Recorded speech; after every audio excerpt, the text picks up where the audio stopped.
Becky Parkinson here to show you all about Underpants for Ants. Actually, I'm going to show you how to get your kids reading. And Underpants for Ants is a great book to use. As is Raccoon on the Moon, Croc Gets a Shock, Llamas in Pajamas, and Cow Takes a Bow. All of these are fabulous phonics readers that teach your children how to read. They learn all of the sounds in the English language, and they are a lot of fun, and you can tell from their fun titles that they are so much fun to use. Okay, so these are $6.99 a piece. The great thing about Usborne is that we do a lot of combined volumes. That means that we put a bunch of books inside of a binding, like this one, this nice hardback binding, and then save you money. So this book, for example, is $14.99, so about the price of 2 of them, but you're actually going to get 6 inside of here. So that's so much less a book, about $2.50 a book. Okay, Ted and Friends is another combined volume. Serious savings here too. You're about $1.50 a book in this one. And you've got the CD that reads all of the books aloud, so you can keep that in your car and have your kids listen to that while they are sitting there doing nothing. This way you can take advantage of your time and have them listening to them. This is also done by our illustrator called Stephen Cartwright, and Stephen Cartwright is so fun because what he does is he hides a duck in his books. Can you see that little duck? And there's one to find on each page. Finding the duck is fabulous for kids because it works on a skill called visual discrimination. That's the ability to tell the difference between letters. So that book would be fabulous even before a child is reading to go ahead and get used to seeing letters. Another book that's great for practicing letters are White Clean books. We have lots of them. We have others that are fun activity books, but this is a great one because you're finding the letters in the pictures and you're identifying them and you're drawing on them. One thing you can do when you get these books is just cut out the plastic right there, and then you can slip your pen in and out. Okay, another series that is fabulous for kids is just our picture book series. We have a lot of different ones. We have some big sets that you can buy.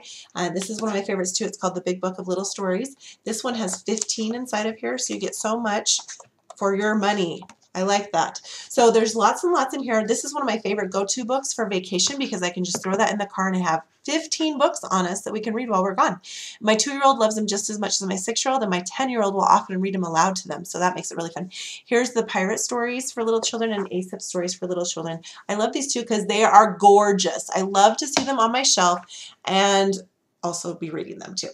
Okay, the other thing you want to do is to make sure you read some just really fun picture books, because what picture books do when you have a great story is it encourages kids to do reading on their own because they know that reading gets better than just this trial and error that they're doing to try and get this done.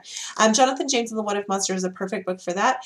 It has this little monster that's always putting worries and doubts in Jonathan James' mind, and so they go through the book and here he worries and worries until he confronts the monster and says, well, what if you're wrong? And they start to think of all the wonderful things that could happen. So it's great to teach your kids a positive attitude.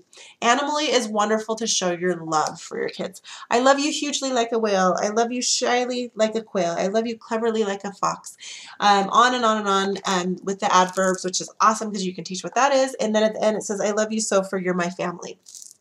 Another one that we absolutely adore in our family that my 6-year-old had to show at school and his teacher had to buy a copy after he did because it was so fun is The Tale of Two Beasts. The Tale of Two Beasts starts with a little girl who saves this little animal in the forest and does all these nice things, but then he disappears and she can't figure out why. Well, then we get another perspective, and so this book is awesome for teaching perspective, and you see the terrible beast through his eyes, which is her. She comes and kidnaps him and ties him up and puts him in prison and talks on and on about that and how much fun it is and then how they come together in the end. And that is the part you get to see when you get the book. Wonderful stories. Just make sure you're reading aloud to your kids. That's going to be a huge way to help them to be able to read aloud and to fit in those phonics and other books that are going to encourage them. I'm happy to help you find the perfect books. Just go ahead and comment below.